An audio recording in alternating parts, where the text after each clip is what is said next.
de hoje a gente vai continuar falando de EDOs lineares. Primeiro a gente vai voltar nas EDOs lineares de primeira ordem e depois a gente vai falar de EDOs lineares de maneira geral. A gente não vai resolver essas EDOs lineares de maneira geral, mas a gente vai ver algumas propriedades gerais que vão ajudar a gente a chegar na solução em casos particulares. Okay? Antes da gente começar, perguntas sobre o assunto das aulas anteriores? Ok, então como sempre, por favor, me parem se vocês não entenderem alguma coisa.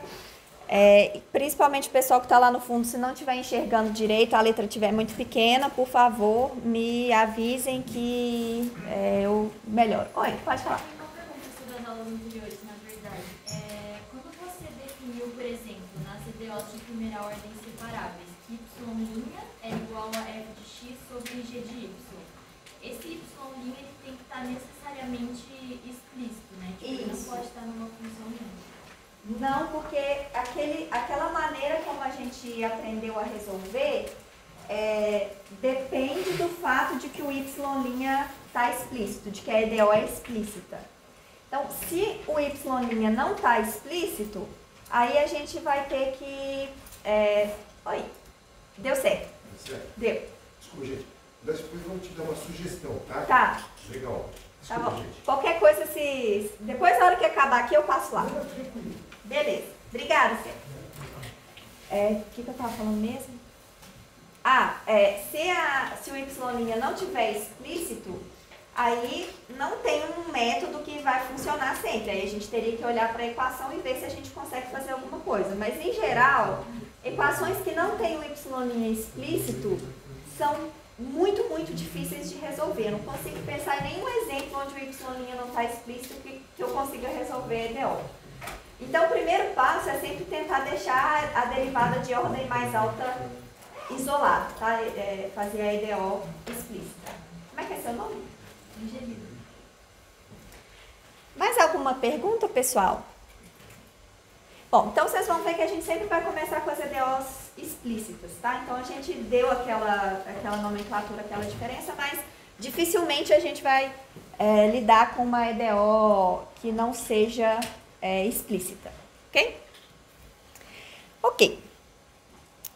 Bom, então, como vocês vão ver, na aula de hoje eu vou seguir mais as notas do professor Gabriel, tá? Essa parte de coisas gerais de EDOs está muito bom lá, enquanto que essa parte de EDOs lineares de primeira ordem está igual nas três. Então, tanto faz qual que vocês vão escolher, ok? Beleza, então vamos relembrar o que a gente fez no finalzinho da aula passada. Então, foi no finalzinho da aula, todo mundo já estava cansado, então vamos relembrar o que a gente fez. Então, a gente começou falando de EDOs lineares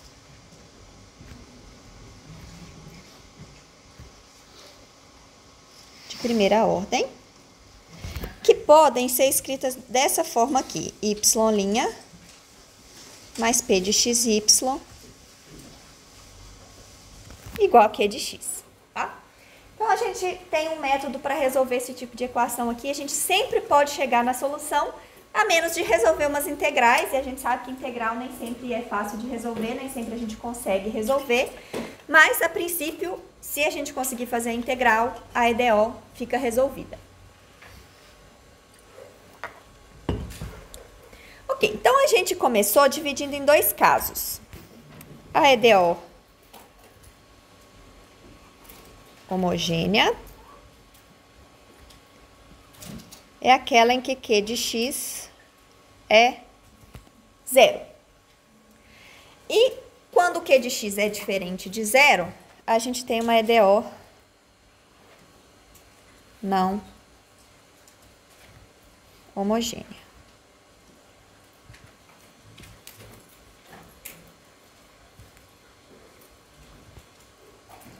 Então, a gente vai dividir em dois casos, né? Nesses dois casos aqui, a gente vai ver que EDOs lineares, a gente sempre vai dividir nesses dois casos e pensar na homogênea primeiro. Então, vamos falar primeiro da EDO linear, peraí. Deixa eu escrever tudo só para vocês verem o tanto que a gente está se restringindo. Então, eu tenho uma EDO de primeira ordem. Então, aqui eu já restringi bastante, né? Porque eu só permito que apareça a primeira derivada. Linear,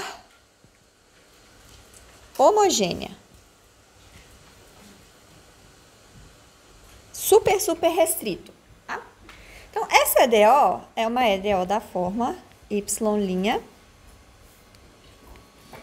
mais p de x y igual a 0. E como a gente viu na aula passada, essa EDO aqui é separável.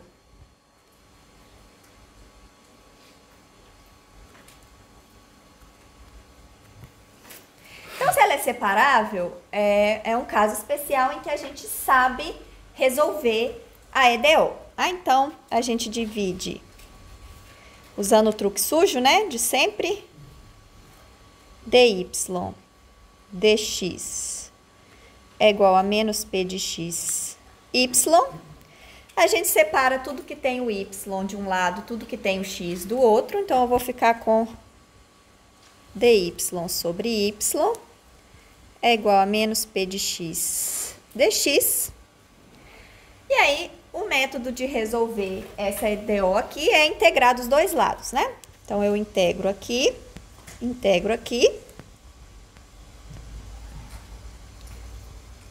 Vou ficar com ln de módulo de y de x é igual a menos integral de p de x dx. Já vou colocar a constante de integração aqui, apesar de eu não ter integrado, né?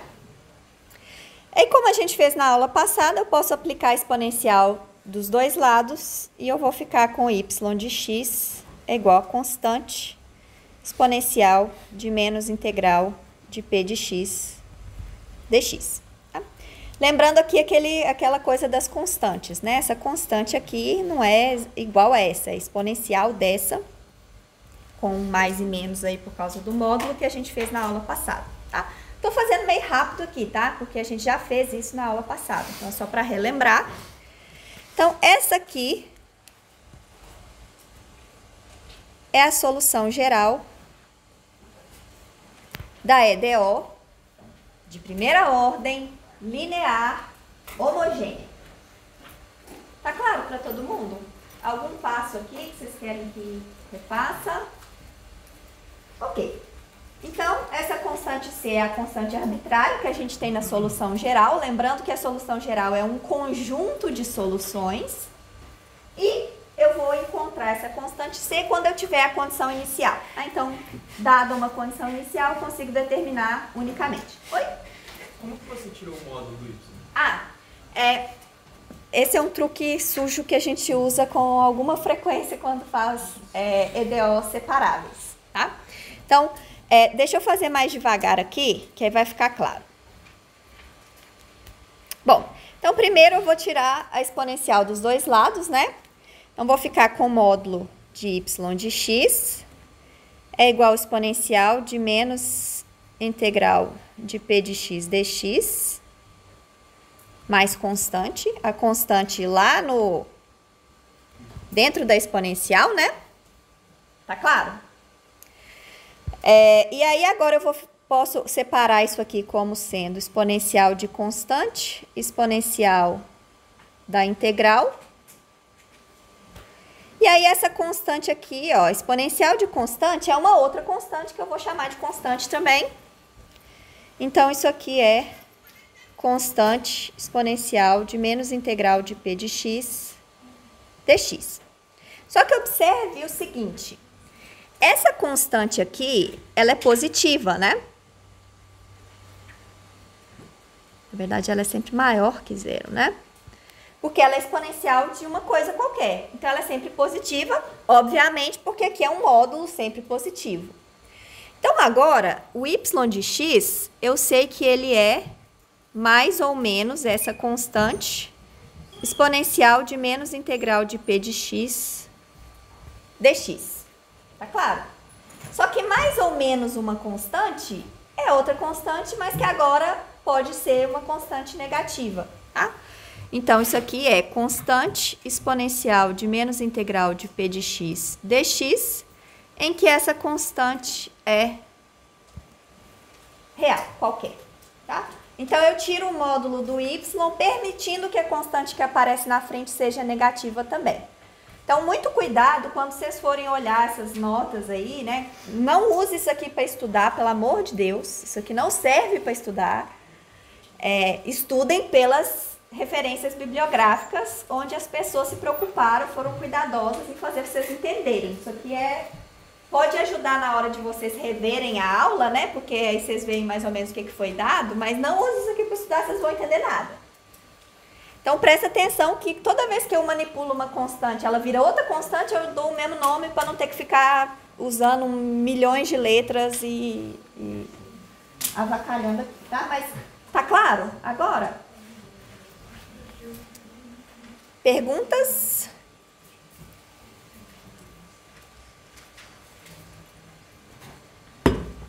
Ok. Então, essa aqui é a solução geral da EDO, de primeira ordem, linear, homogênea. Então, a única coisa que eu preciso fazer é integrar essa função p de x. É claro que se essa função for muito feia, muito esquisita, a gente não vai conseguir integrar explicitamente, né? Mas, na pior das hipóteses, a gente usa uma integração numérica, alguma coisa. O importante é que a gente tenha uma solução explícita e que é possível expressar em termos dessa função t, ok? Beleza, isso foi o que a gente fez na aula passada, tá? Ok, então agora a gente vai resolver a EDO de primeira ordem, linear,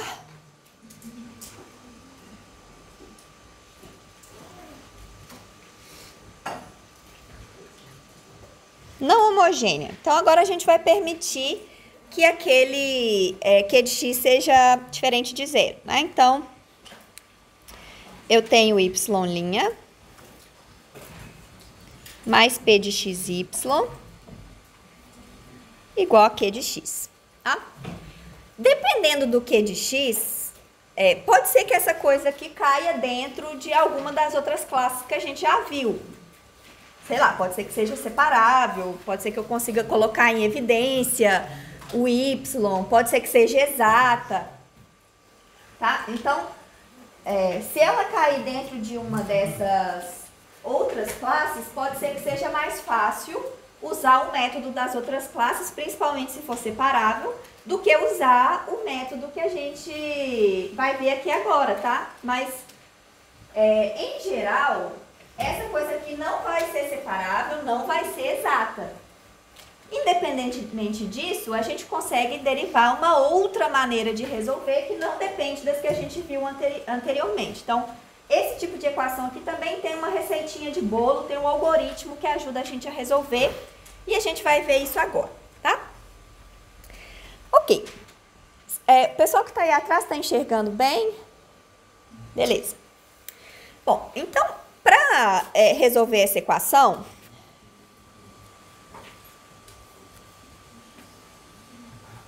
a gente vai introduzir o que a gente chama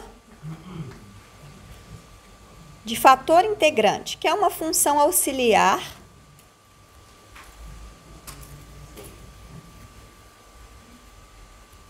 alfa de x, chamada fator integrante. Vocês vão entender daqui a pouco por que a gente chama isso de fator integrante, tá? Então, qual que é a ideia? Então, eu tenho a minha equação y' mais p de xy igual a q de x. E eu vou multiplicar a equação inteira por alfa de x. Então, eu vou ficar com alfa de x y' mais alfa de x, p de x, y, igual a alfa de x, q de x, tá? Então, por enquanto, eu não fiz nada, né? Porque eu tinha uma equação, multipliquei os dois lados da equação pela mesma coisa, essa coisa continua sendo verdadeira. Então, tudo que era solução da equação anterior continua sendo solução da equação de baixo, e a não ser que esse alfa seja zero, tudo que é solução da equação de baixo continua sendo solução da equação de cima, tá? Então, não troquei o conjunto de soluções. Mas agora, eu vou procurar por funções alfa que tem uma cara específica que me ajude a simplificar essa equação aí, tá? Então, parece que eu tirei isso do bolso e eu realmente estou tirando. Alguém pensou nisso muitos anos atrás quando desenvolveu esse método, tá? Vai saber como que tiveram essa ideia maravilhosa, mas a ideia funciona e é o que a gente vai usar agora. Então, a gente vai procurar por funções alfa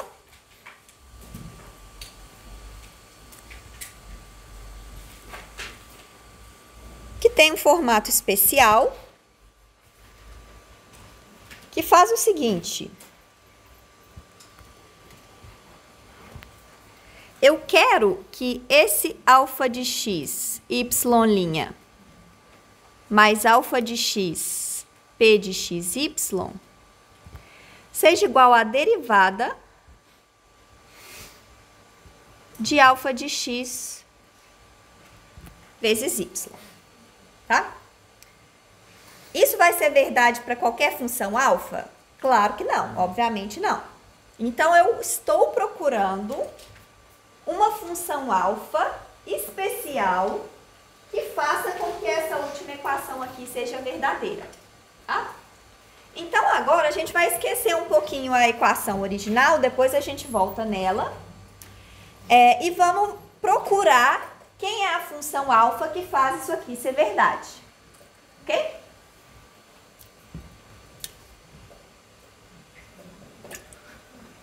Beleza. Então, eu quero que a derivada de alfa de x, y de x, seja igual àquela coisa lá, né? Mas se por um lado eu quero que aquela derivada seja igual a isso aqui que eu tinha antes, como aqui eu tenho a derivada de um produto, lembrando que eu não estou escrevendo aqui, mas y é uma função de x, né? A função que a gente quer encontrar. Então, se por um lado eu tenho que essa coisa tem que ser igual a isso, por outro lado, isso aqui vai ser dado pela regra da cadeia, porque eu tenho a derivada de um produto. Então, eu vou usar aqui a regra da cadeia. Então, isso aqui vai me dar alfa' de x, y de x, mais alfa de x, y' de x. Regra da cadeia, ok? E eu estou forçando, isso é eu que estou obrigando, que essa coisa toda seja igual àquele termo que eu tinha visto antes. Então, isso aqui eu quero que seja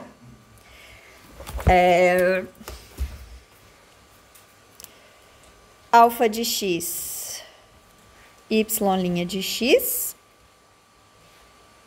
mais alfa de x, p de x, y de x, ok?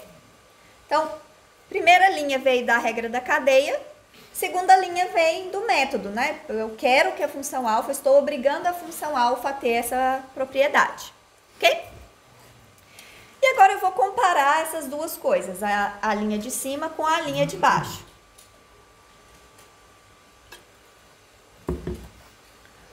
Ok. Então, olha só, a gente vê aqui que eu tenho dois termos que são iguais, né? Esse e esse aqui. Então, eu posso cancelar esses dois termos e essa igualdade vai ser verdadeira se alfa' de x, y de x for igual a alfa de x, P de x, y de x. Então, aqui eu tenho de novo o y multiplicando os dois lados, né? Então, eu vou cortar esse y aqui. Observem que aqui sumiu o y. Lembrando que o meu objetivo aqui não é resolver a equação ainda, é encontrar a função alfa. Uma vez que a função alfa for encontrada, ela vai ajudar a gente a resolver a EDO, mas eu não estou resolvendo a EDO ainda. Então, eu tenho alfa' de x é igual a alfa de x, P de x, que é uma EDO para a função alfa. Então, eu troquei uma EDO por outra, né? Só que eu troquei uma EDO que eu não sabia resolver por uma que eu sei resolver, porque essa aqui é separável. Então, a gente volta naquela EDO, d alfa dx é igual a alfa P de x,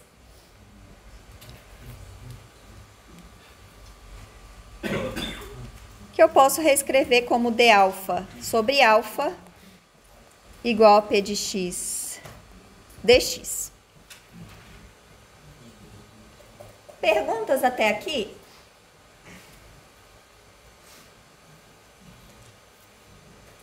Vocês devem estar se perguntando por que eu estou fazendo essa contaiada toda, né? Calma, daqui a pouco vocês vão ver que se eu encontrar essa função alfa, eu consigo simplificar aquela EDO que eu tinha inicialmente e resolver a EDO. Então, o que eu estou fazendo é criando essa nova função, que me dá um trabalhinho, fazendo umas continhas para essa função, mas que, se eu encontrar essa função, depois eu vou conseguir resolver a EDO que eu quero, tá? Beleza. Então, a função alfa que eu quero tem que satisfazer essa EDO aqui. Essa EDO é a mesma que a gente acabou de resolver, a única diferença é o sinal de menos na frente do P, né? Eu não vou resolver de novo.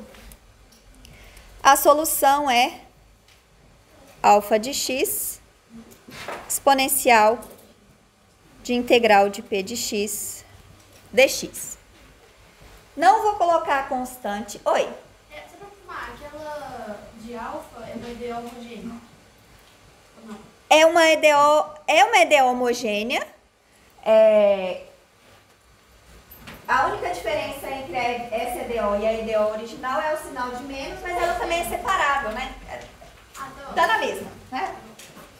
Então, aqui eu só usei o método das separáveis, mas sim, ela é uma EDO linear homogênea de primeira ordem para alfa.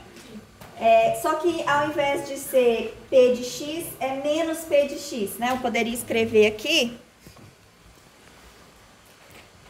alfa' de x menos P de x alfa de x igual a zero, tá? É uma EDO linear homogênea, que é separável, portanto, e eu resolvo usando o método de solução das EDOs separáveis. Não vou me preocupar com a constante aqui. Por que eu não vou me preocupar com a constante aqui? Porque eu não quero saber qual que é a função mais geral possível, alfa, que satisfaz aquela propriedade. Eu só quero uma. Porque ela é uma função auxiliar, ela não é a solução da EDO. Então, eu não preciso encontrar todas. Eu pego a mais simples, que é com a constante c igual a 1, tá? Mas, a princípio, eu poderia pegar com qualquer outra constante se eu quisesse complicar a minha vida. Mas, como eu sempre quero simplificar, eu vou colocar a constante mais simples, que é c igual a 1. Tá claro?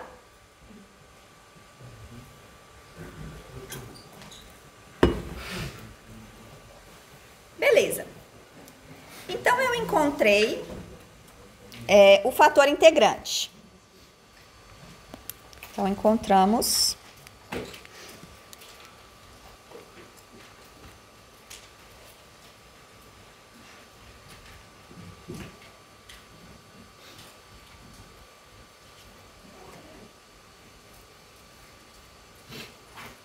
que é alfa de x exponencial de integral de P de x dx. E o que esse fator integrante fazia? Essa função, vamos lembrar de onde que ela veio, né? Então, eu tinha a equação y' mais p de xy igual a q de x.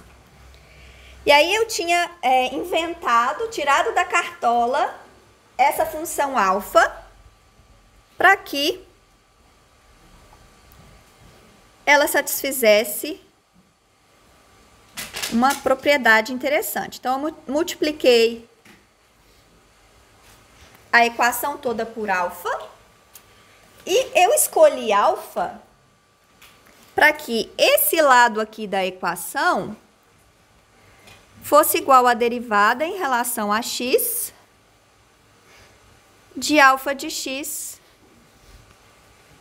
y de x.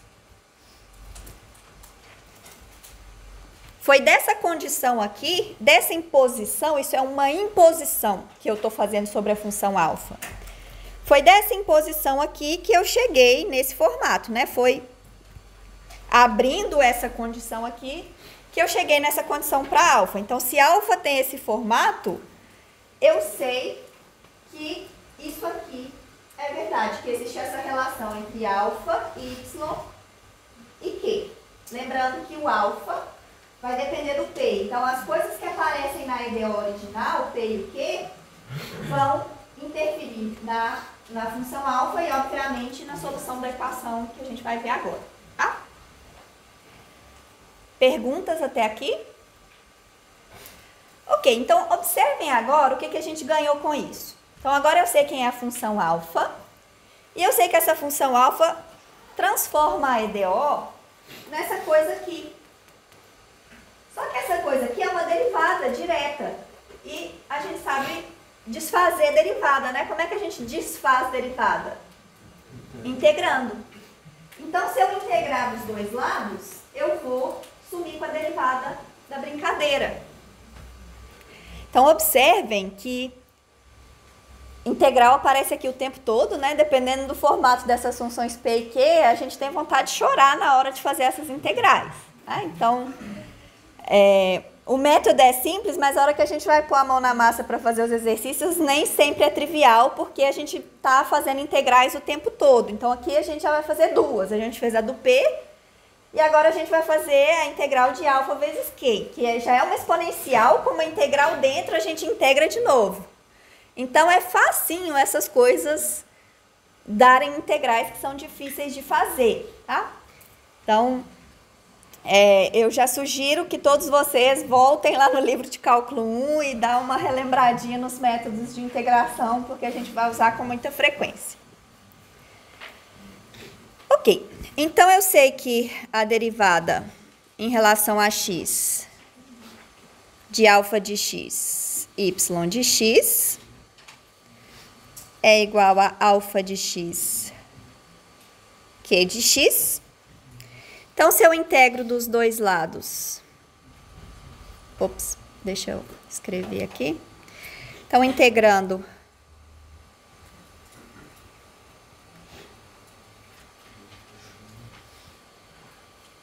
dos dois lados, a gente tem que alfa de x, y de x é igual a integral de alfa de x, q de x, dx. Já vou colocar a constante aqui para a gente observar uma coisa, tá? Então, quando fizer a integral, não precisa pôr a constante, porque eu já estou separando a constante de integração ali de fora, só para a gente observar uma coisa. Bom, o que eu quero é o y de x no final das contas. Então, eu vou dividir por alfa. Então, y de x é 1 sobre alfa de x, integral de alfa de x, q de x, dx, mais constante sobre alfa de x. Essa é a solução geral da EDO linear, não homogênea, então o q de x não precisa ser zero agora, né? De primeira ordem, lembrando que a gente está restrito aqui à primeira ordem.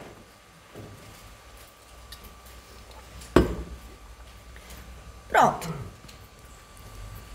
A menos dessas integrais que podem ser horrorosas,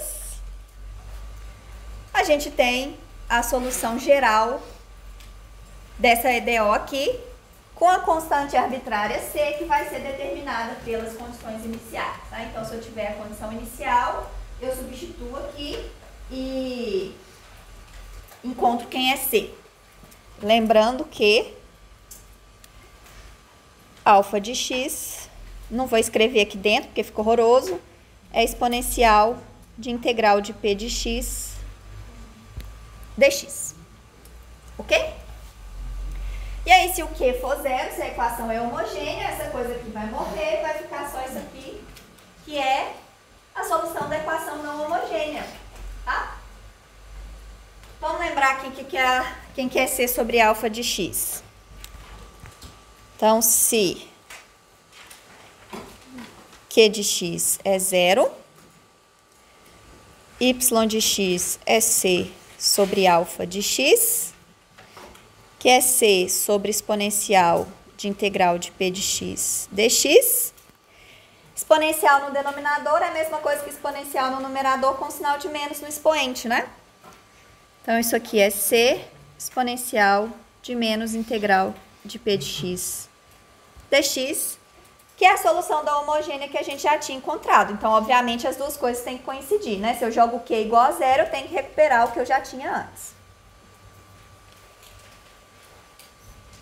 Tá claro? Vamos voltar aqui só para a gente observar uma coisa.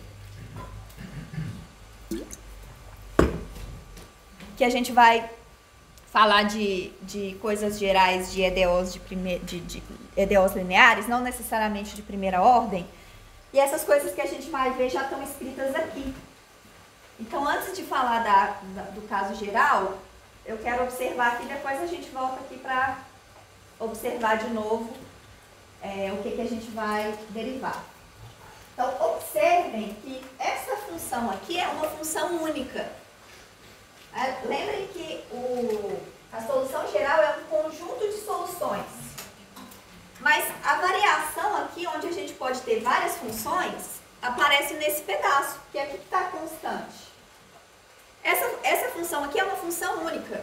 Tá? Uma vez que a gente definiu quem é o Q e quem é o P, isso aqui está bem definido. É uma função que a gente chama de uma solução particular da equação não homogênea. Onde que vai aparecer aquela variação que eu posso ter um conjunto infinito de soluções? Aqui, na solução da equação homogênea, que aparece aqui nesse pedacinho. Tá? A gente vai ver que isso aqui não é uma propriedade particular das equações lineares de primeira ordem. Isso é uma propriedade geral das equações lineares. Então, agora a gente vai entrar nisso. Depois eu volto aqui para mostrar para vocês que o que a gente vai derivar agora para equações lineares gerais se mostra aqui na solução da equação de primeira ordem e, claro, vai aparecer também nas outras. Ok? Perguntas?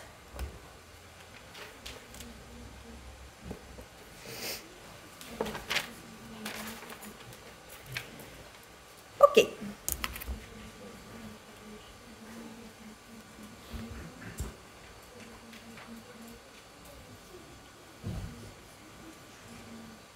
Exemplo.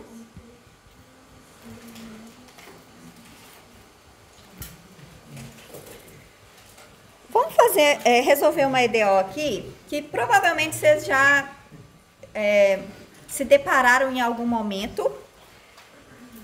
Quando que vocês fazem Física 3? Vocês já fizeram, né? Então, provavelmente vocês já viram essa equação diferencial lá.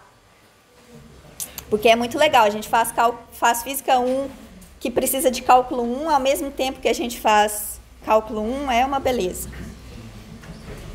Que é a lei de Kirchhoff. Física 2 precisa de Fismate. Tudo precisa de Fismate. Eu falei para vocês que esse curso é importante e não estou puxando sardinha porque eu sou física matemática, não. Esse curso é realmente central. Mas pelo amor, né? Ver as formas de oscilador sem saber EDO. Você sofre primeiro e depois você vê que se você aprender a resolver EDO, sua vida fica mais fácil. Ou melhor, menos difícil. Ok. Então, vocês viram lá no curso de Física 3, já sofreram com isso em algum momento da vida? Aquelas leis de Kirchhoff envolvendo circuitos elétricos. Não vou entrar em detalhes aqui, tá? Até porque eu não lembro. Mas, quando você aplica a lei de Kirchhoff para um circuito que envolve uma resistência e um indutor, a gente chega em uma coisa desse tipo aqui, em que I é a corrente, L é a indutância e R é a resistência e V é a voltagem no circuito, né? A bateria lá, como tiver aplicada lá naquele circuito. Não vamos resolver circuito RLC, que envolve capacitor ainda, porque o capacitor vai aparecer uma derivada segunda da corrente que a gente ainda não sabe resolver. Mas na próxima aula a gente vai aprender, aí a gente faz o caso geral que envolve um circuito RLC, tá? Por que eu escolhi esse exemplo aqui? Primeiro porque é um exemplo de interesse enorme na física, né? Esse tipo de circuito aqui aparece com muita frequência, é uma coisa que vocês já viram, e as funções que aparecem são constantes, então eu não vou ter que integrar uma coisa muito feia, eu deixo as integrais feias para vocês fazerem depois na lista, tá? Valeu. Eu já fiz essas integrais, já sofri, não preciso sofrer de novo. Agora é a vez de vocês. Tá bom. Então, vamos escrever isso aqui no formato mais parecido com a EDO que a gente acabou de ver, né? Então, vou dividir tudo por L. Vou ficar com Y' mais R sobre L I é igual a V sobre L. Então, aqui a gente tem que o P de T, agora é T por causa das variáveis que eu estou usando aqui, né? Corrente como função do tempo. P de T é R sobre L. E Q de T é V de T sobre L, tá? Agora, muito importante. Uma vez que eu identifiquei que essa é uma EDO linear de primeira ordem, vocês podem simplesmente relembrar o método e aplicar direto. Então, eu vou relembrar que fator integrante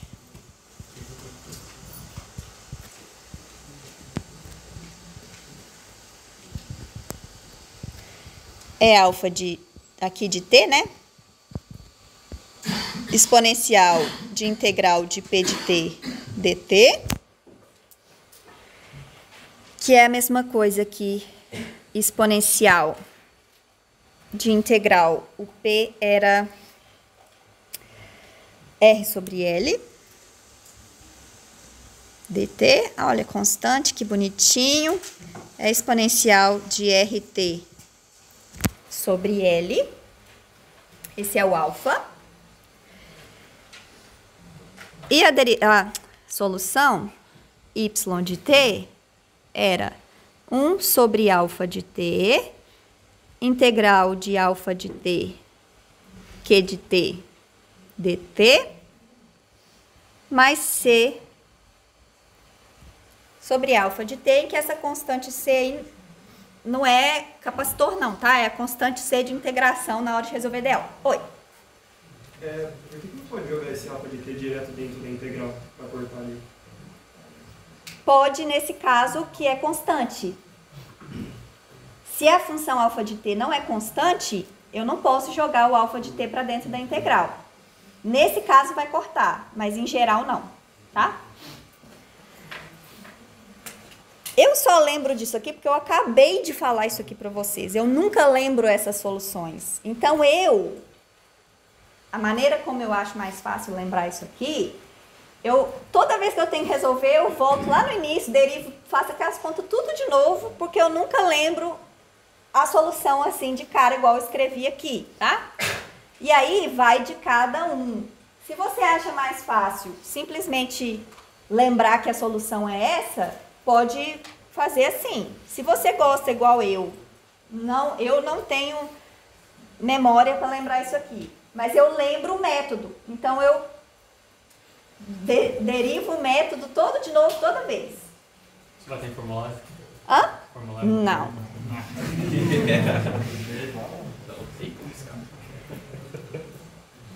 Fica a critério, tá? Se na prova você lembrar que é assim, normalmente quem faz a lista bonitinho, quem gosta de fazer exercício, repete 1000 vezes, é fácil de lembrar. Mas pode ser que daqui a 5 dias você já esqueceu, mas se você lembrar a ideia do método, às vezes você consegue derivar o método e fazer. Tanto faz, tá? Na prova pode fazer igual eu tô fazendo aqui, só cuspir a solução que tem aquela forma.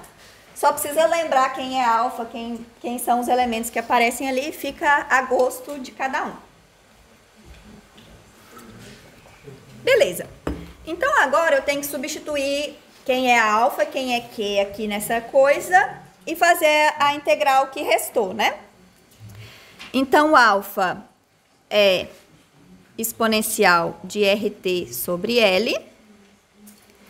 Integral de exponencial de RT sobre L.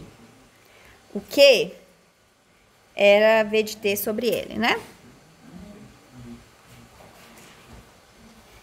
Ah, eu falei bobagem. Eu não posso, nem nesse caso aqui, eu posso pôr o alfa para dentro não, tá? Porque ele é uma exponencial. Nunca, não posso fazer isso. Pode ser que em algum caso especial o alfa seja constante, eu posso tirar essa constante da integral e cortar. Mas, em geral, não posso fazer isso, nem aqui. Eu estava confundindo que o alfa ia ser R sobre L, mas o alfa não é R sobre L. O alfa é exponencial.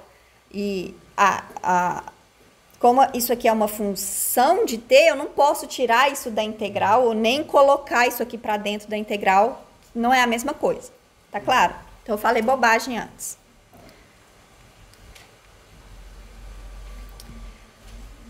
dt mais constante sobre exponencial de RT sobre L. E aí, dependendo de quem é esse V de T, eu vou conseguir fazer essa integral ou não, né? Então, fica expresso em termos da integral em V de T. Perguntas até aqui?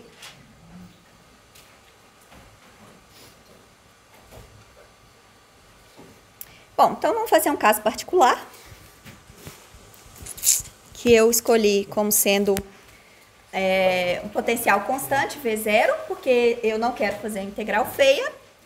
Então, a gente vai ficar com I de t igual a 1 sobre exponencial de RT sobre L, integral de V0 exponencial de RT sobre L dt, mais C exponencial de menos RT sobre L.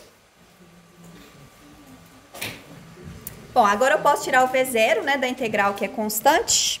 Então, eu vou ficar com V0 exponencial de menos RT sobre L, integral de exponencial de RT sobre L dt, mais constante exponencial de menos RT sobre L. E agora essa integral aí a gente sabe fazer, né? Isso aqui é V0 exponencial de menos RT sobre L. Essa integral é exponencial de RT sobre L, divididos por R sobre L. Professora, não falta um sobre L? Peraí. Ah, é porque o Q é V0 sobre L. Obrigada. Era isso, né? Tá bom, pronto. Agora morreu a equação diferencial, morreu a integral. Agora sim eu posso cortar, depois que eu já fiz a integral, posso simplificar as coisas. Então, aqui eu tenho essa exponencial dividindo e essa exponencial multiplicando. Então, vai dar 1. O L aqui com o L que vai passar multiplicando. Então, eu vou ficar com V0 sobre R mais constante exponencial de menos RT sobre R. Tá? E essa aqui é a corrente no circuito. Ok? E aí eu preciso saber as condições iniciais. Por exemplo, a corrente em 0. Isso aqui vai determinar a constante C. Oi? Mas não teria uma constante de integração também? Não, porque eu já tirei a constante lá. Quer ver? Boa pergunta. Vamos relembrar aqui.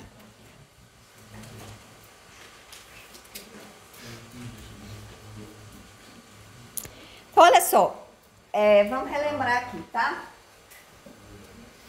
Quando eu fiz esse passo de integrar dos dois lados, eu falei assim, vou deixar a integral aqui e já vou tirar a constante de integração de uma vez. Então, aquela constante C já é a constante de integração que apareceria ali. Eu já deixei ela explícita desde o início da resolução. Então, eu não preciso colocar outra, porque ela já apareceu. Se eu colocar outra, vai dar errado, tá? Então, essa integral aqui, a hora que chega no final, eu não posso pôr constante de integração aqui, tá? Porque eu já tirei ela explicitamente lá atrás, na hora de desenvolver o método de solução. Então, muita atenção aqui. Oi? Mas isso não ia, isso não gera uma diferença? Porque se eu colocasse depois essa constante, ela só ia ser uma constante. Colocando agora, ela está multiplicando com a exponencial. Exatamente, exatamente. Então, para eu usar essa fórmula direto, eu tenho que lembrar que eu já tirei a constante, eu não posso pôr ela aqui de novo. Porque aí vai dar uma coisa que não é solução da EDO. Mas aí, não sei, na minha cabeça não bate. Porque se você tirasse a constante depois... Não tirasse, né? Se você colocasse ela no final da integral, ia ser diferente. Então, Isso. Como é que eu posso tirar ela antes, se tirando antes dá um resultado diferente, sabe? Tá, então vamos lá. Isso depende da maneira como você deriva o método. Relembra o método, tá? Então, vamos lembrar de onde que surgiu essa integral. Essa integral surgiu daqui, né? Peraí, deixa eu deixar aqui. Essa integral surgiu daqui, integrando dos dois lados, tá? Então, deixei aqui. Eu não quero colocar a constante de integração agora. Vou deixar ela no final. Tá? Se eu deixar ela no final, eu não posso usar isso aqui como sendo a fórmula para a solução geral da EDO não homogênea. Eu tenho que usar isso aqui. Esse aqui de cima. E aí, é claro que depois vai dar igual, né? Eu vou passar o alfa de x dividindo. Se eu não quiser tirar a constante de integração ali... Ao invés de cuspir essa fórmula aqui, ó, que foi uma coisa que eu tirei do bolso, porque eu já fiz ela desse jeito, eu poderia lembrar que alfa de t, y de t, aqui é alfa de t, i de t, é integral de alfa de t, q de t, dt. E aí eu tiro a constante de integração agora, tá?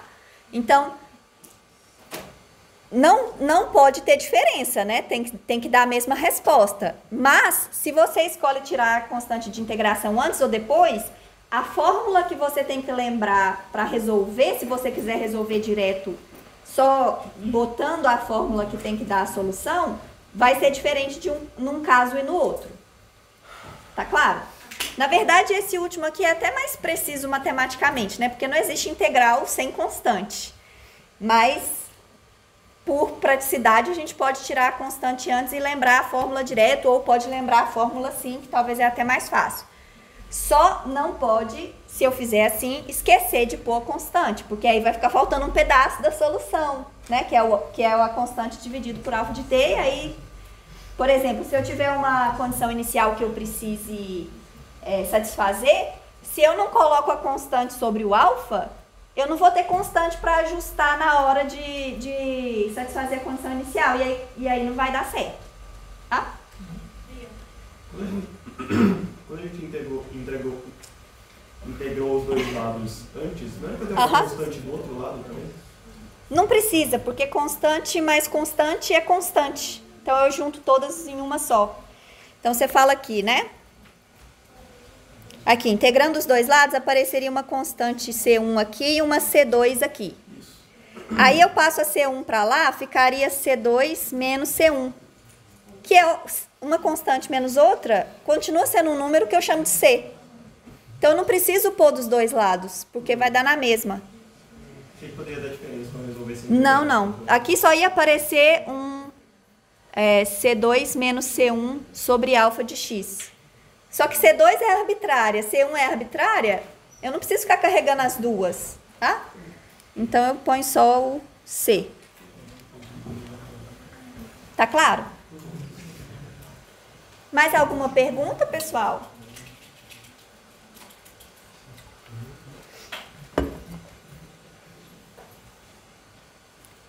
Então, observem que não é difícil, mas tem um tanto de sutilezas, né? Uma coisinha que a gente erra, vacalhou tudo, deu tudo errado. Eu não sou aquela... É claro que a gente não deveria se preocupar única e exclusivamente com prova, né? Mas eu tenho certeza que na cabecinha de vocês está passando, ai meu Deus, vou errar isso na prova, esqueci a constante. Eu não sou aquela pessoa que zera a questão da pessoa porque ela errou uma constante, etc. Tá? E eu costumo considerar, e como vocês vão ver, já aconteceu aqui, que ela me corrigiu, eu esqueci um L para trás.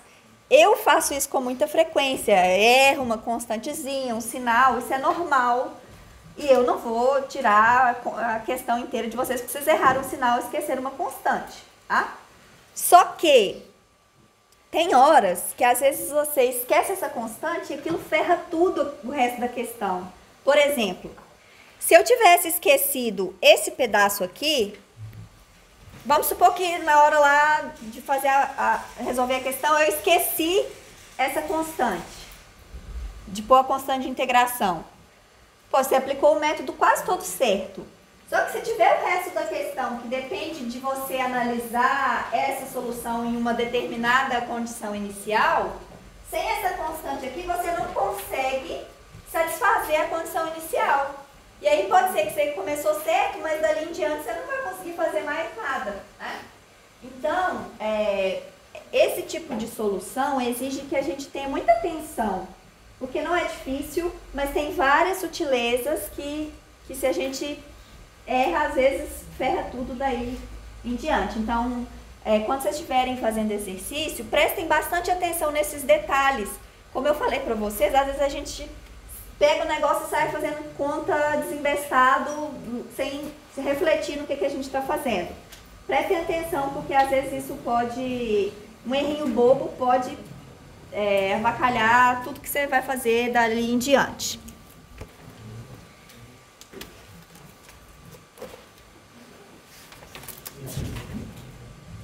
Mais perguntas?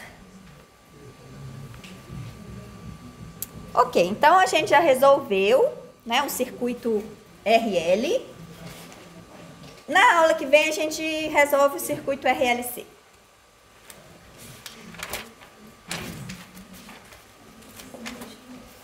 Ok, então essa ginástica toda foi para resolver uma EDO linear de primeira ordem, tá?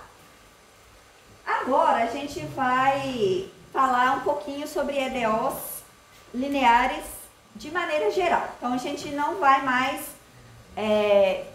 fazer a restrição de que a EDO tem que ter ordem 1. Então pode ter ordem N. Não vamos resolver, tá? A gente vai resolver depois algumas EDOs lineares de segunda ordem. Mas, para isso, a gente precisa de uma teoria que é geral, então a gente vai falar dessa teoria geral e depois, na aula que vem, a gente restringe para o caso de EDOs de segunda ordem.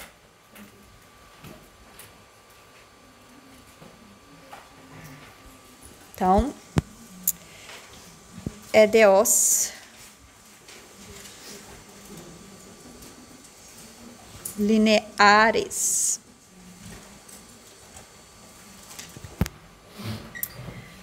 Ok.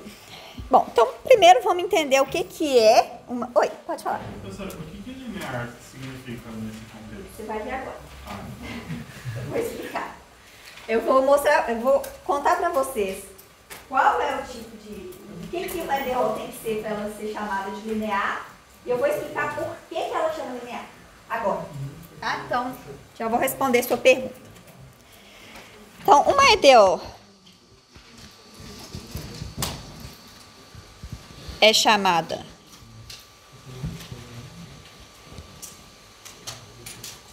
linear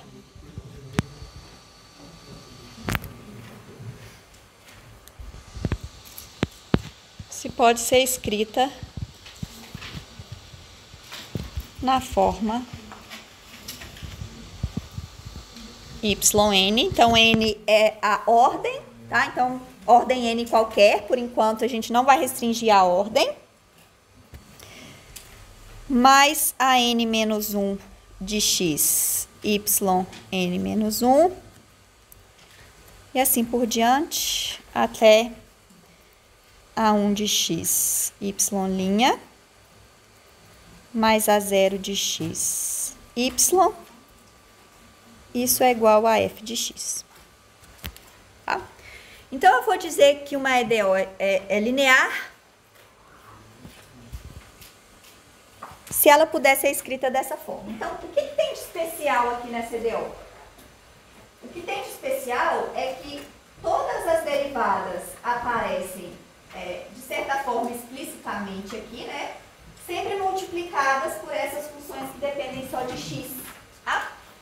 Por isso, ela é chamada linear e vamos entender exatamente o que. Então, eu vou chamar de L de x, de L de y, um operador que transforma a função y em outra função. Que função é essa? Justamente esse primeiro pedaço da EDO aqui. Então, o L de y é a derivada de ordem n, mais a n menos 1 de x, y, n menos 1. E assim por diante, até A1 de x, y', mais A0 de x, y. Observem que esse L não é único, né? Não, é um para cada tipo de funções A0. Então, aí. Então, se eu mudar as funções A, eu mudo L. Mas eu não vou colocar explicitamente essa dependência aqui, senão eu vou ficar com uma notação horrorosa, né? Então, esse L não é um único para todas as EDOs, é um para cada tipo de EDO, depende dessas funções aqui, mas eu não vou escrever para não ficar horroroso. Oi?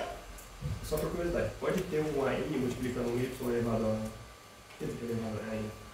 Não, isso aqui é a derivada, tá? Lembrando que isso aqui não é uma potência não, tá? Eu falei, Ah, tá. Mas se tivesse um AN aqui. isso, poderia ter. Poderia, mas eu passo ele dividindo. Tá? Então, eu já vou começar supondo que esse termo aqui não tem ninguém multiplicado por ele. Mas, a princípio, poderia.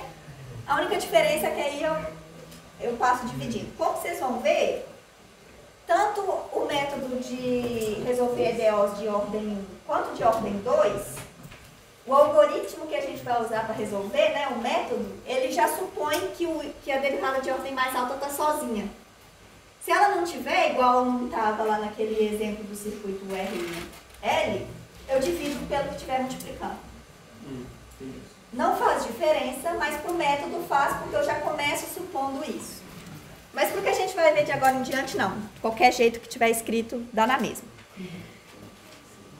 Por que dá na mesma? Porque essas funções A aqui são funções quaisquer de x. A única restrição é que elas dependem só de x. Tá bom? Oi? Professora, todas essas derivadas de y são derivadas de y em relação a x. Isso, tá? Por enquanto, a gente tem uma função real de uma variável real. Que aqui nesse caso é x, eu não estou escrevendo aqui para simplificar a notação. Mas a princípio, o y depende de uma variável só que eu estou chamando de x aqui no caso genérico, né? Quando a gente faz exemplos igual o circuito URL, aí o próprio exemplo dá pra gente letras que tem mais significado. Mas aqui, em geral, eu vou usar y de x. Ok, então, agora voltando para a sua pergunta. Por que essa coisa é chamada de linear? Como a gente viu na aula passada para as equações de ordem 1, esse operador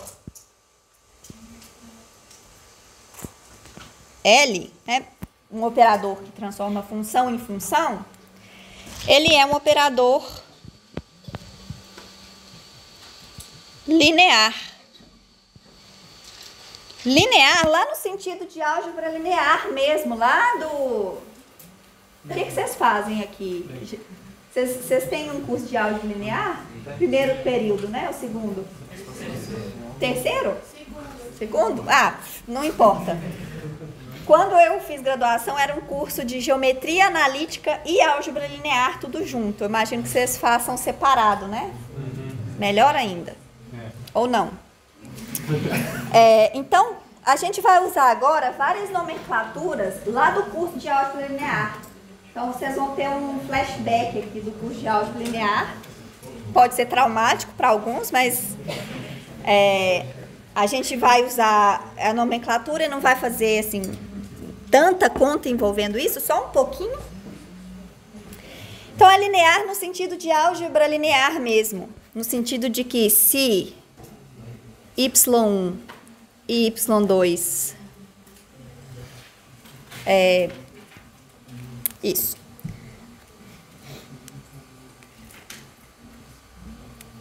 y1 e y2 funções de R em R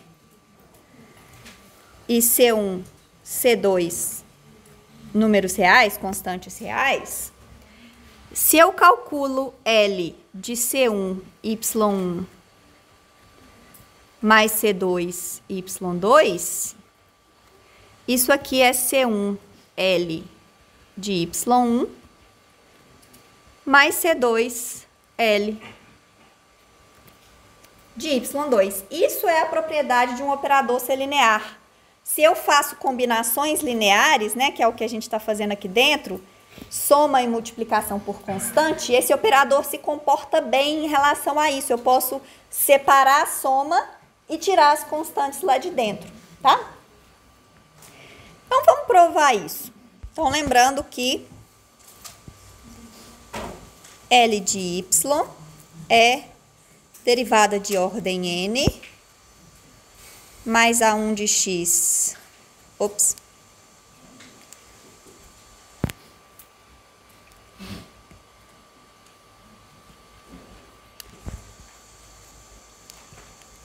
Mais a n menos 1 de x, yn menos 1, a1 de xy, mais a 0 de x, y' e aqui y. A gente já fez essa continha para o caso especial de ordem 1, né? Vamos repetir aqui só para ficar claro para todo mundo. Então, se eu faço L de A1, aqui C1. Eu coloquei C1 aqui? Coloquei. C1, Y1, mais C2, Y2. Isso aqui é C1, Y1, mais C2, Y2, derivada de ordem N, mais a N menos 1, X. C1, Y1, mais C2, Y2, derivada de ordem N menos 1. E assim por diante, até a 0, X. C1, Y1, mais C2, Y2. Não tá cabendo.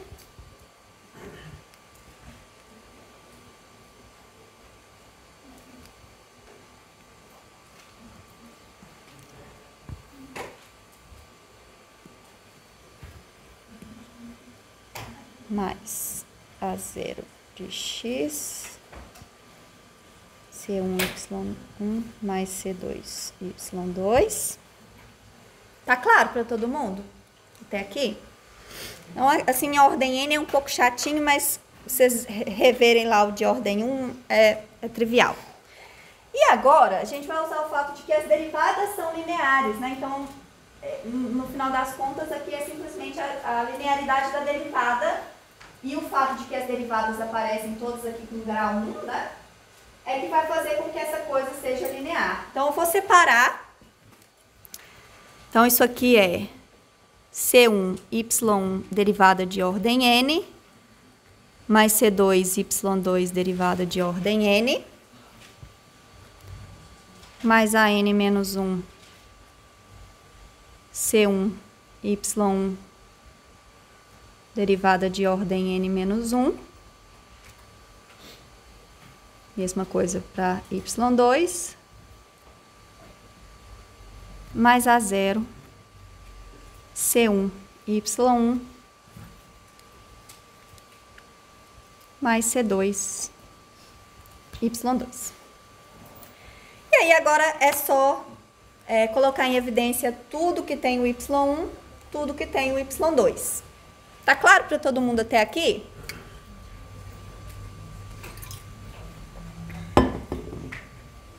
Vocês estão morrendo de calor também ou sou só eu?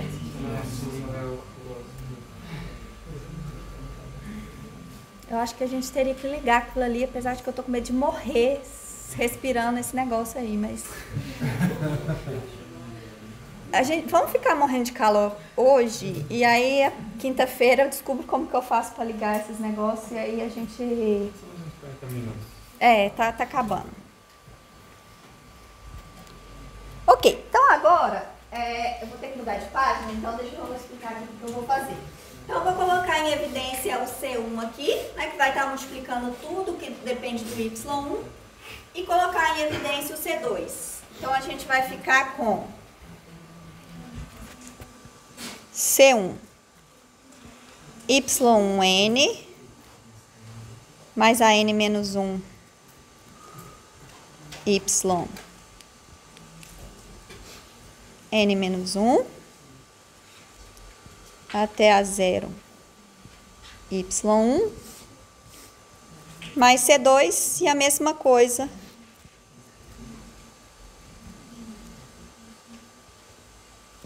para o Y2.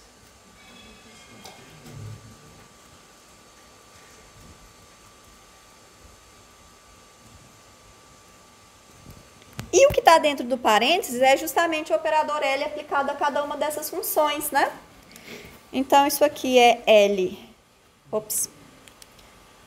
C1L de Y1, mais C2L de Y2, o que mostra a linearidade do operador L.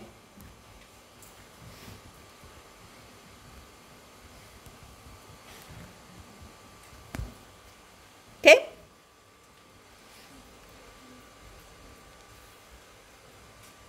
Tá claro até aqui? Beleza. Então, isso significa que a equação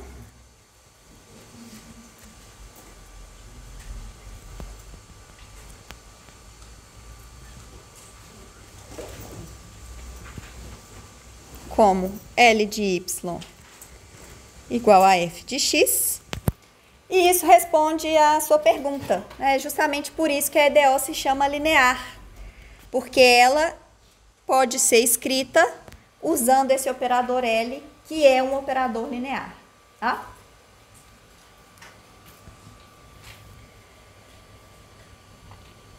De novo, como eu já falei para vocês várias vezes, exigir que uma equação seja linear é uma restrição muito forte. Então, apenas uma fração pequena das equações diferenciais são lineares. Então, toda vez que a gente fala EDO linear, a gente está se restringindo a um mundo bem particular de EDOs.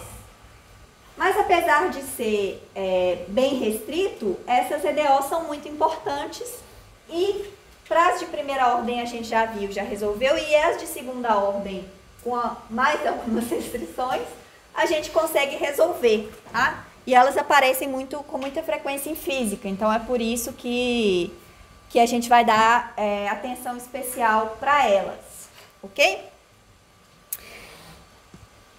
Perguntas?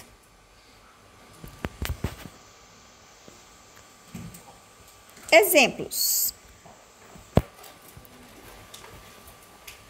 Y duas linhas, mais 5y' mais 4y igual a 0. É uma equação linear de segunda ordem. E essa EDO aqui ainda tem uma propriedade adicional, que as funções que aparecem aqui, aqueles as, são funções constantes. Então essa EDO aqui é uma EDO que a gente chama de EDO linear de segunda ordem, com coeficientes constantes, homogênea, né? Só vai restringindo. A gente vai aprender como que resolve essa EDO na próxima aula, tá? Para essa EDO aqui tem um método de solução. A gente vai aprender como que resolve ela na próxima aula. Vocês podem ver como dever de casa, exponencial de menos x, exponencial de menos 4x, são soluções, tá? Como é que eu vejo que uma determinada função é solução da EDO? Calculo as derivadas, jogo lá dentro, se eu não tiver errado nenhum sinal, o lado de cá, quando eu substituo essas duas funções aqui, tem que dar certo, tá? Outro exemplo.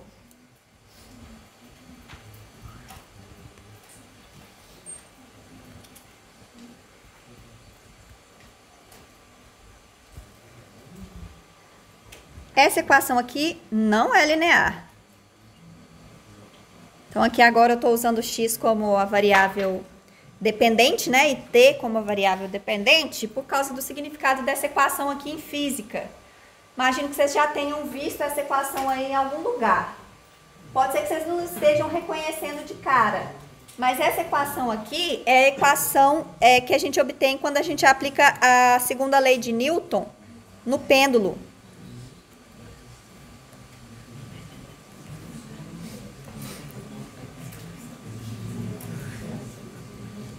Normalmente a gente vê essa coisa aqui com θ, né? Que é o ângulo. Vamos reescrever que fica com a cara mais bonita.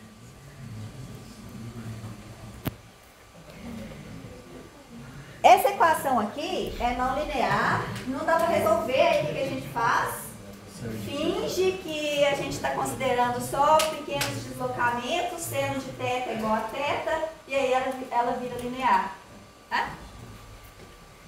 Então, em geral, equações lineares são mais amigáveis para a gente do que equações não lineares, tá?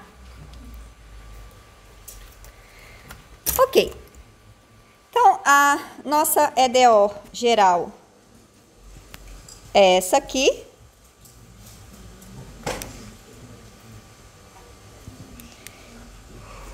E aí, mais um pouco de nomenclatura que a gente já viu, né? Se f de x é 0,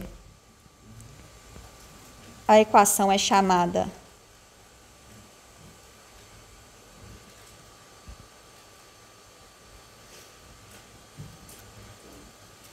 homogênea. Se f de x diferente de 0, é claro que o f de x pode ser 0 para um determinado x, né? Aqui quando eu falo igual a 0, é identicamente nula, é 0 para todo x. A equação é chamada não homogênea.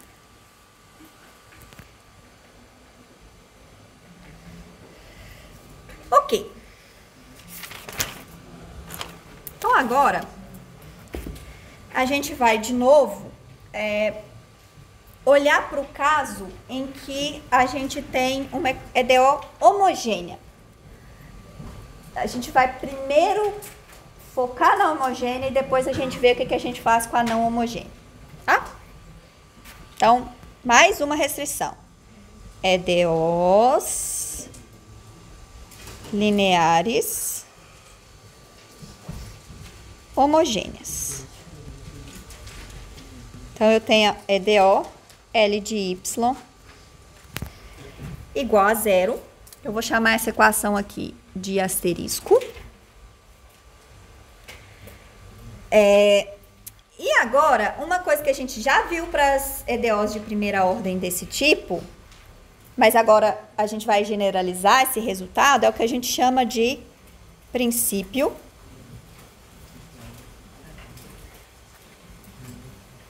de superposição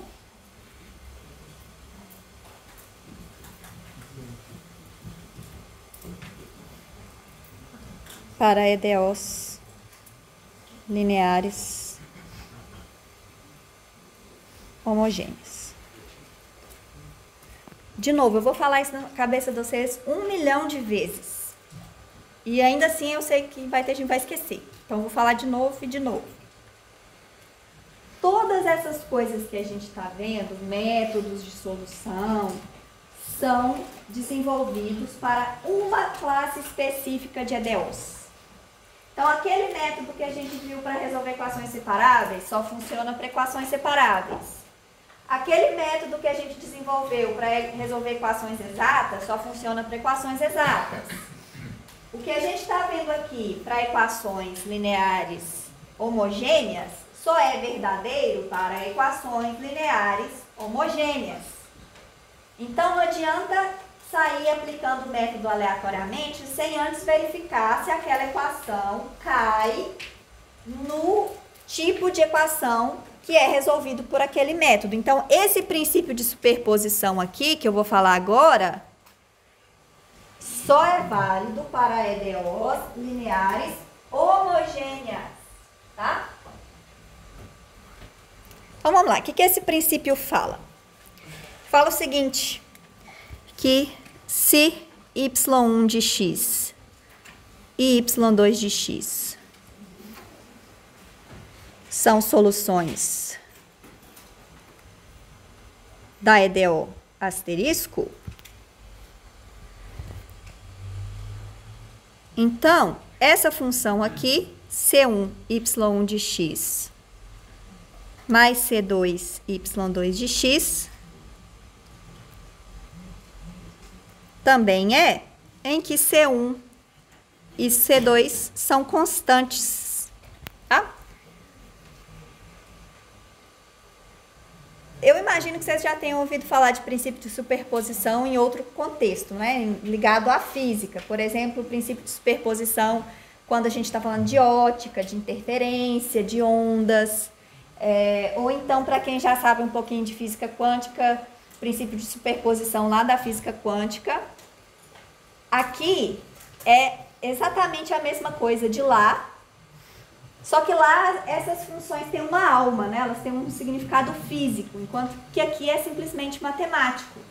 Mas esse princípio de superposição que a gente vê lá na física com um significado físico, principalmente no contexto de ondas, é justamente isso aqui. E a gente vai ver isso melhor quando a gente passar para a segunda parte do curso, que a gente vai resolver essas equações de onda. A equação de onda usual, a equação de Schrödinger da física quântica, que no final das contas é muito parecida com a equação de onda. Então aqui é a versão matemática, mas que no fundo é a mesma coisa, é o mesmo objeto matemático, a mesma coisa matemática que está acontecendo aqui, mas lá a gente interpreta essa coisa com um significado físico. Aqui a gente não está falando tanto de física especificamente, né? A gente está falando dos métodos de solução de EDOs, mas com o objetivo de aplicar isso um dia para a física, então o nome aqui não é à toa, não é coincidência, é porque é exatamente a mesma coisa. Tá bom? Ok, então agora a gente vai começar com o nosso jargão de álgebra linear. Então, se vocês voltarem lá no curso de álgebra linear, quando eu pego dois objetos e faço uma soma com constantes aqui multiplicando, que nome que a gente dá para isso? Combinação linear. Então, em termos lá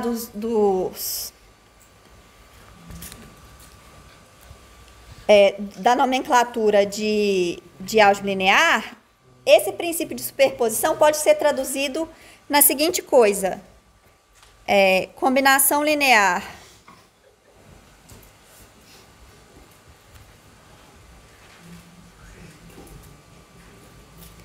de soluções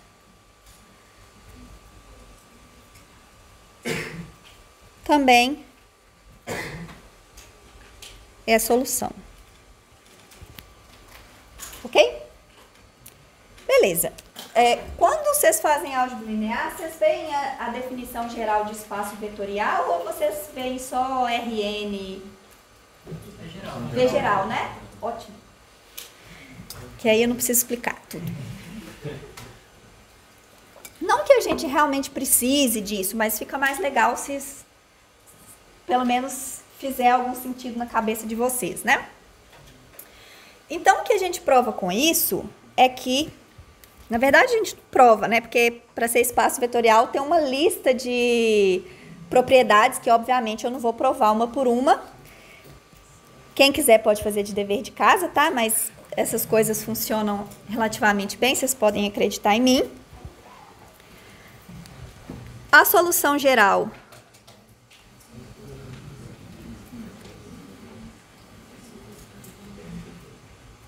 da EDO asterisco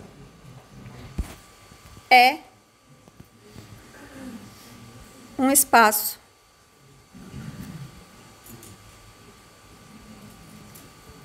vetorial. Ok? Ok. Quando a gente tem um espaço vetorial, o que a gente quer no final das contas, né? Vamos relembrar o que a gente quer com essa solução da EDO, né? A gente quer resolver a EDO, esse é o caso mais feliz. E a gente acabou de aprender que esse conjunto de soluções que a gente procura, que é a solução geral, é um espaço vetorial.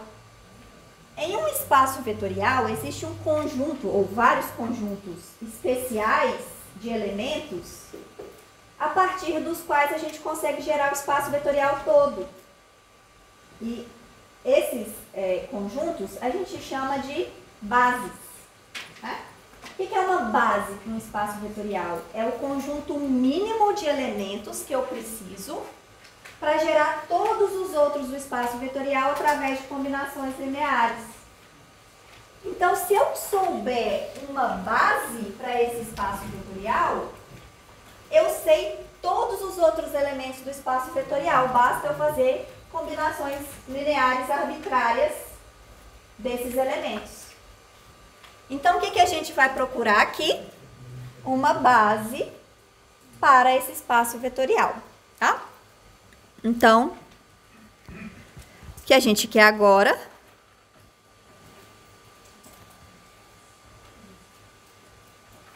é encontrar uma base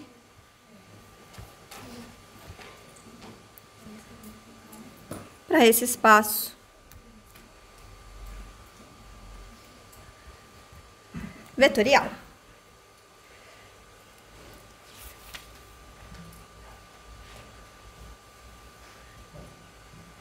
Ok.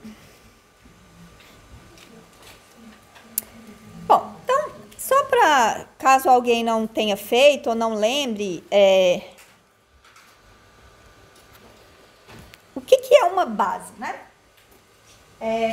Uma base é o maior conjunto, ou maior no sentido de número de elementos, maior conjunto possível que seja linearmente independente. Então, vamos lembrar aqui o que é ser linearmente independente, tá? Vou escrever sempre nesse contexto de álgebra linear, de EDOs aqui, que é o que a gente precisa, tá? Então, um conjunto de soluções, lembrando que essas soluções são todas daquela equação homogênea, que eu chamei de asterisco. Se a equação não for linear, não for homogênea, nada disso aqui é verdadeiro mais, tá? Então, um conjunto de soluções para a EDO linear homogênea é chamado linearmente independente, LI, se toda vez que eu fizer uma combinação linear desse tipo aqui,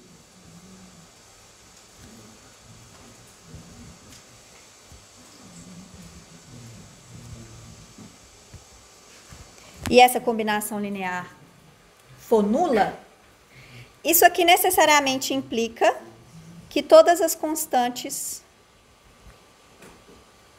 têm que ser nulas. Ou seja, a única solução para essa equação aqui, né, em termos das constantes CK, as únicas constantes que satisfazem essa equação aqui são as constantes todas elas iguais a zero. Ok? Se existir constantes não nulas que satisfaçam essa equação, ou não todas iguais a zero, caso contrário,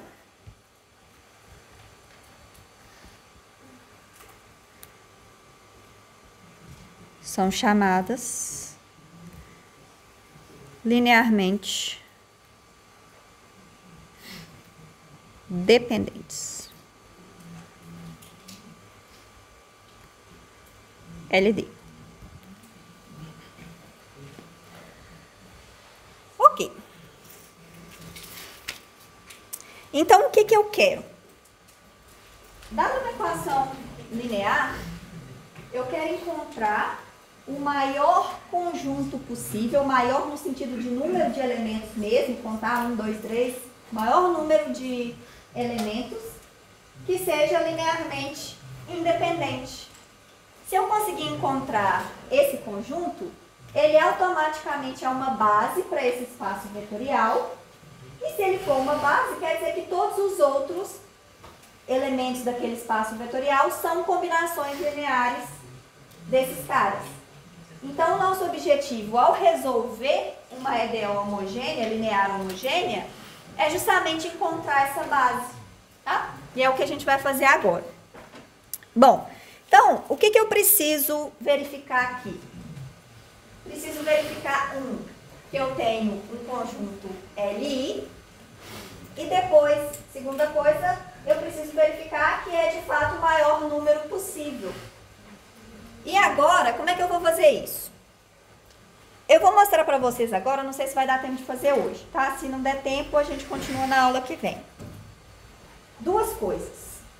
A primeira delas é que o número máximo de soluções LI é igual à ordem da EDO. Então, se eu tenho uma EDO de ordem N, o número de soluções LI máximo possível é N.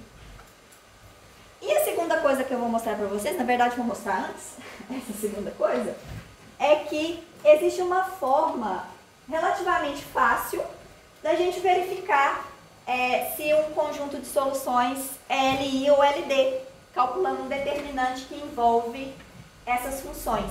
Tá? Então, eu vou começar mostrando isso, porque a partir disso a gente mostra a outra coisa. Perguntas até aqui? Então, pergunta importante. Como verificar se um conjunto de soluções é LI? Tá? Ok. Então, para verificar se é LI ou LD, eu tenho que verificar se aquelas constantes existem ou não, né? Que, em geral, não é um trabalho difícil. Pode ser chato, mas não é difícil. Então, eu preciso verificar se existem essas constantes aqui, diferentes de zero, né? Então, quero saber se existem essas constantes não todas nulas que satisfazem essa equação. E agora eu vou fazer o seguinte, para me ajudar a responder essa pergunta, eu tenho aqui K funções, né, de 1 até K. Eu vou calcular K derivadas dessa equação aqui. Então, calculamos K derivadas. Então, eu começo com a equação sem derivar.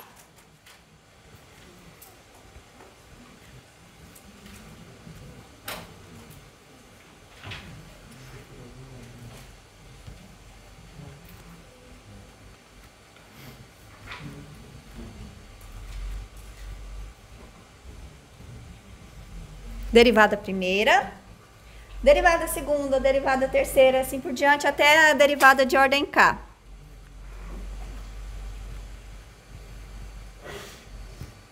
K menos 1. K menos 1. Tá errado, tá, gente? É K menos 1.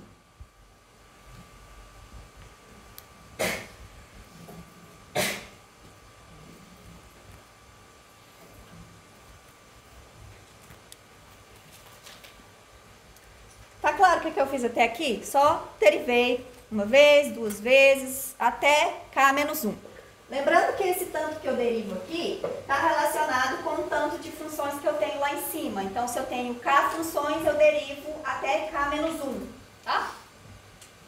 Por que eu quero fazer isso? Porque eu quero chegar no final das contas com um sistema de K equações e K variáveis. As variáveis aqui são as constantes C, né? O Y eu estou supondo que eu sei. Então, quem eu quero encontrar, saber se só tem a solução trivial ou se tem uma solução não trivial, são as constantes C. Tá claro? Então, agora eu tenho um sistema com K equações e K incógnitas CI. Tá? Aí agora a gente vai relembrar de novo a álgebra linear. Eu tenho um sistema com K equações K incógnitas. Vou escrever esse sistema em forma matricial. Então aqui fica y1, y1' até y1 derivada de ordem K. y2, y2' até a derivada de ordem K. E aqui yk, yk' até a derivada de ordem K menos 1. Aqui as constantes, ou as incógnitas, né? Isso aqui é vetor nulo. A função nula, né, na verdade. Então, nada mais é do que a versão matricial daquele sistema. Nomenclatura. Essa matriz aqui, a gente chama de W, de Y1 até YK. É chamada matriz Wronskiana de Y1 e YK. Eu não verifiquei isso, eu fiquei curiosa quando estava preparando a aula, apesar de eu já ter falado isso 1000 vezes, eu nunca tive a curiosidade de pesquisar isso, mas com certeza é por causa de Wronski alguma coisa, que deve ser a pessoa que desenvolveu isso aqui, né? Eu conto para vocês mais sobre isso na aula que vem. Mas tem esse nome aí, matriz Wronskiana. Agora vamos lembrar lá da álgebra linear.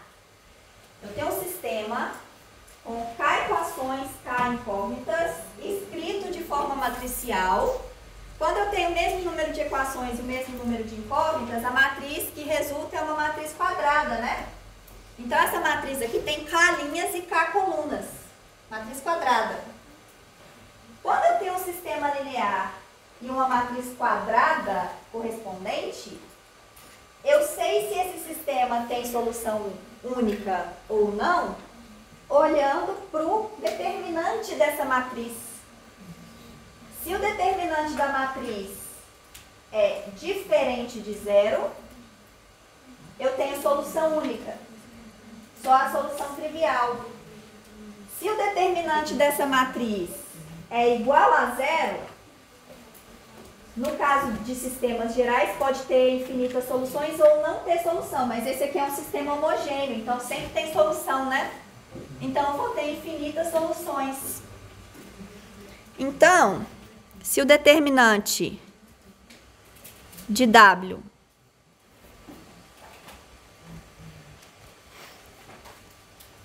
é diferente de zero, eu tenho solução única, que é só a solução trivial. Todas as constantes C iguais a zero. Agora, se esse determinante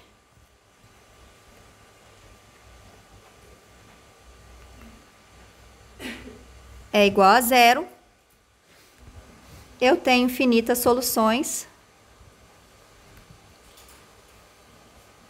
Então, eu tenho solução não trivial para esse sistema aí, tá? Importante. Essas coisas que aparecem aqui são funções. Eu não escrevi a dependência em X para não me dar tanto trabalho com a notação. Mas essa matriz aqui, né, a matriz Wronskiana e o Wronskiano, que é o que a gente chama o determinante, a gente chama isso aqui de Wronskiano,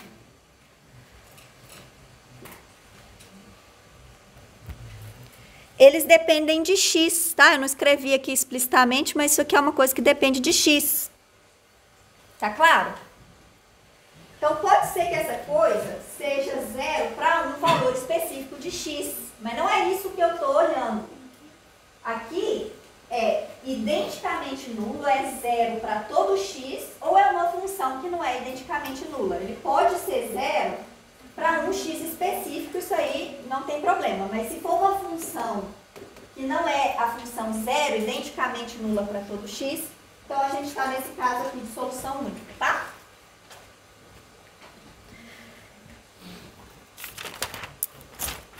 Então, esse caso aqui é quando só tem a solução trivial, significa que só todos os c's iguais a zero satisfaz a condição. As soluções são L e I. Nesse caso aqui eu vou ter solução não trivial, existem constantes não todas nulas que satisfazem a equação, significa que as soluções são L, D, tá? Então, para eu saber se aquele conjunto de soluções é LI ou LD, eu calculo o Wronskiano. Então, determinante de W diferente de zero implica Y1, YK, LI.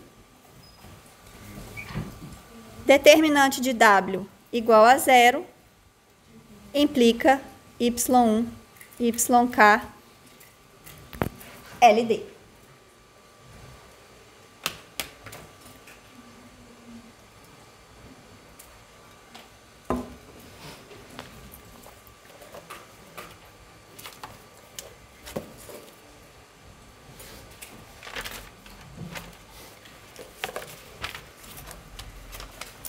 Ok.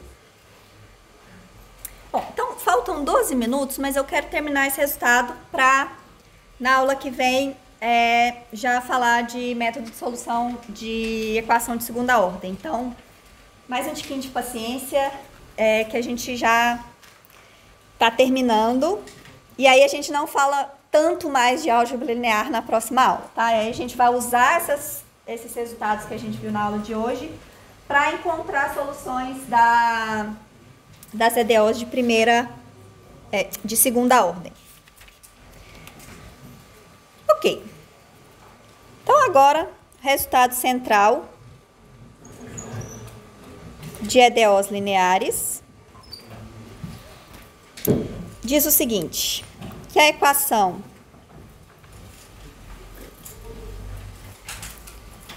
asterisco, né, que é aquela equação linear homogênea, possui exatamente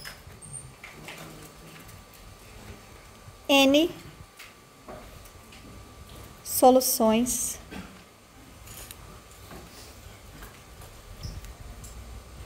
possui exatamente não, possui no máximo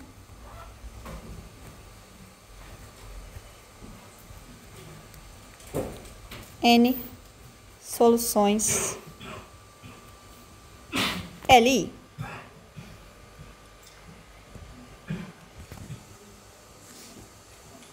E é possível encontrar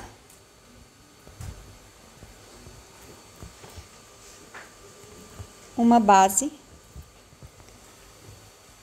com N elementos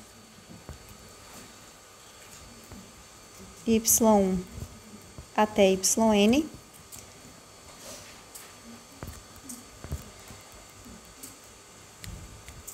para a solução geral. Ou seja, a solução geral da EDO pode ser escrita como combinação linear dessas funções aqui que eu encontrei como base. Então, essa aqui é a solução geral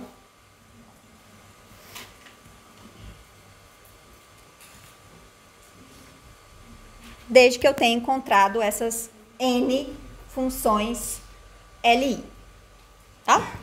Encontrar essas funções são outros 500, tá? Pode não ser fácil, mas vocês concordam comigo que encontrar N é melhor do que encontrar infinitas. Então, se eu conseguir encontrar N que sejam LI, eu sei quais são todas as outras. Todas as outras são combinações lineares dessas N.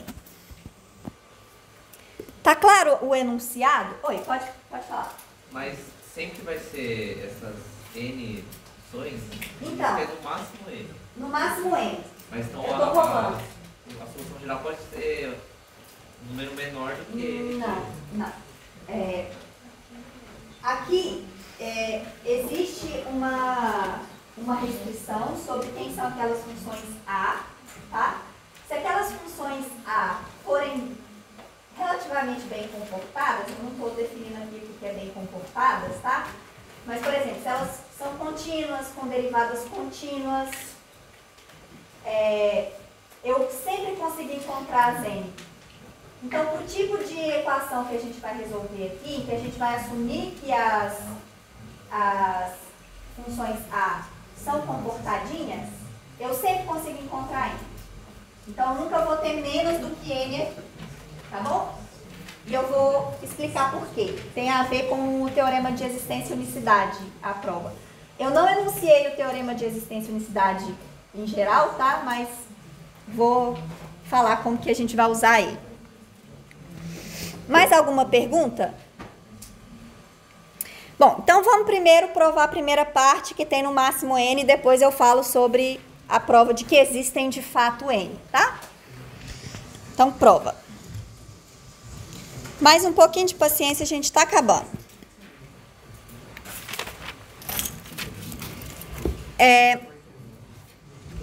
Eu vou fazer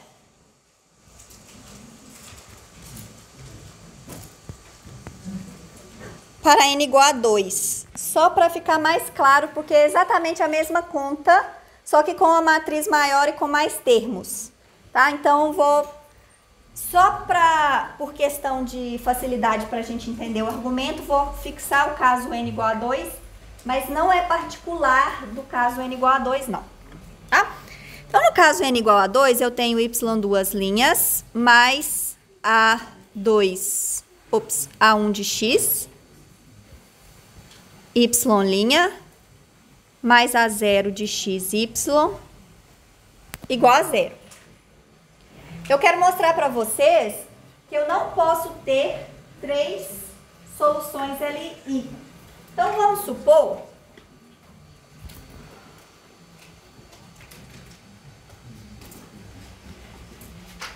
que y1, y2 e y3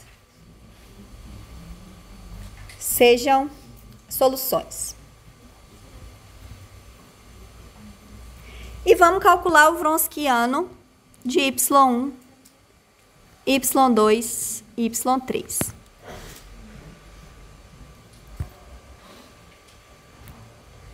O Wronskiano é sempre uma matriz quadrada, então eu vou pegar as três soluções e vou derivar até obter uma matriz quadrada. Então, eu vou derivar até a ordem k menos 1, em que k aqui é 3, né? Então, eu vou ter a derivada primeira e a derivada segunda.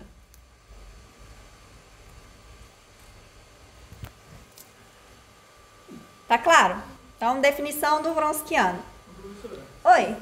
o Wronskiano você não derivava até k menos 1? Isso, o k aqui é 3, então Ah, tá. vou derivar até a ordem 2. Tá claro?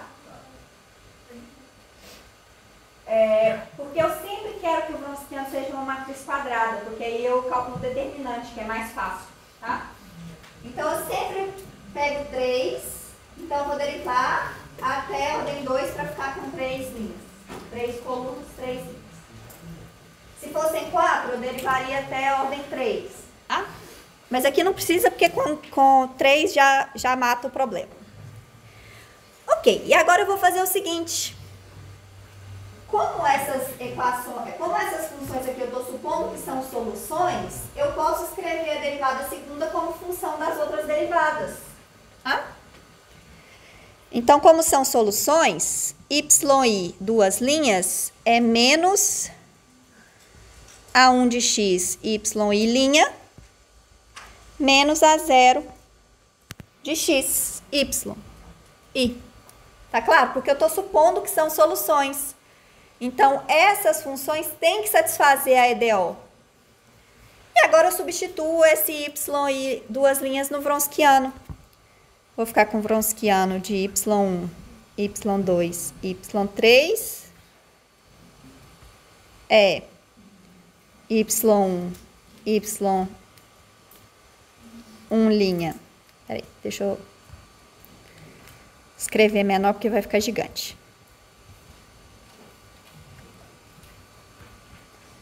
y1, y',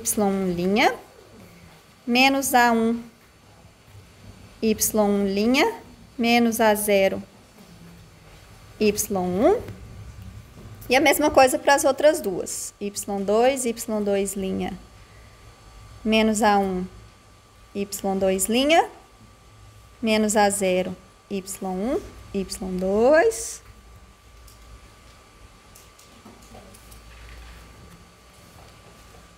y3, y3', menos a1, y3', menos a0, y3. Então, esse aqui é o Wronskiano de y1, y2, y3. Usei a EDO para substituir o y, duas linhas aqui para as três soluções. Tá claro até aqui? Agora, observem o seguinte. De novo, vamos relembrar lá do nosso curso de álgebra linear. Essa linha da matriz é uma combinação linear das linhas de cima. É A1 vezes a primeira vezes a segunda linha, menos A1 vezes a segunda linha, menos A0 vezes a primeira. Então, essa matriz, vocês concordam comigo? Sempre tem o determinante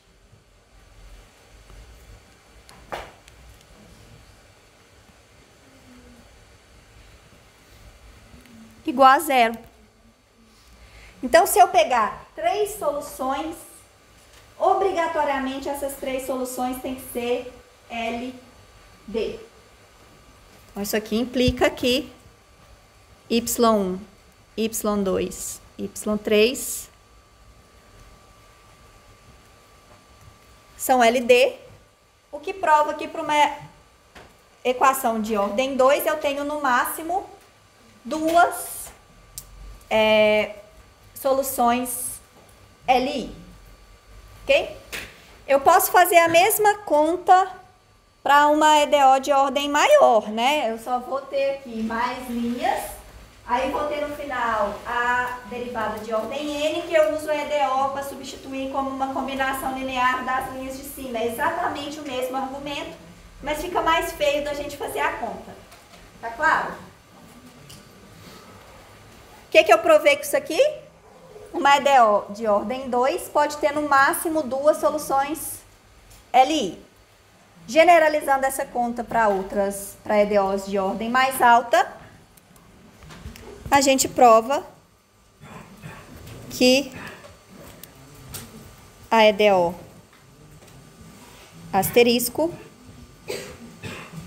tem no máximo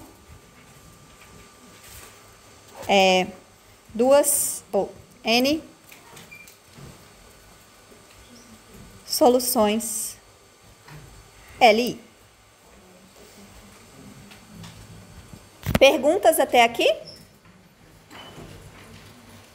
Para finalizar, vamos mostrar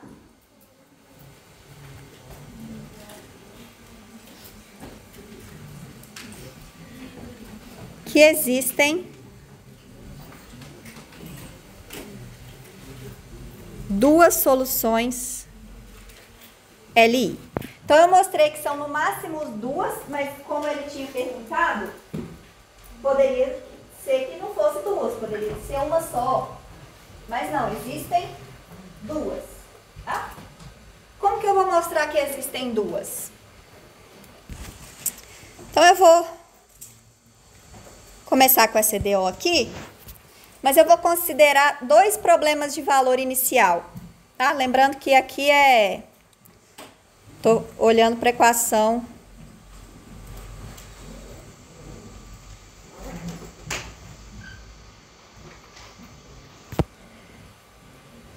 Nossa Senhora, já deu meio-dia. Vamos parar por aqui. A gente continua na aula que vem, tá? Todo mundo com o cérebro derretido, inclusive eu. Eu queria finalizar essa demonstração, mas acho que é bom a gente começar com o cérebro fresco, que aí a gente revê tudo que eu fiz na aula de hoje e não atrapalha o almoço de ninguém. Tá bom, gente? Então a gente continua na quinta-feira. Até mais. Claro. Tá bom, peraí. Deixa eu só...